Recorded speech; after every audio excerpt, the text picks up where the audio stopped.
Daddy ఎలా కొడతారు నిన్ను? అమ్మ కొట్టకముందు యాక్టింగా. నిత్య ఈ డాక్టర్ ఇంజెక్షన్ ఎక్కడ వేస్తారు? కొద్ది మీద వేస్తారా? నిత్య నిత్య చిన్న పాపకి లాలిపాట ఎలా పాడతారు చెప్పు.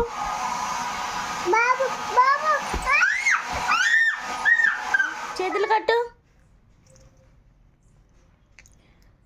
అమ్మా అమ్మా అమ్మా మూతిప్పు మూతిప్పు. అయ్యో అయ్యో. నిత్య ఇంకో నిత్య కిస్ పెట్టు. సరిగ్గా తీసిపెట్టు. నిత్య ఇంకో అమ్మా పాప ఏడిస్తే ఎలా జోలు పాడతారు? ఎలాగ చెప్పు.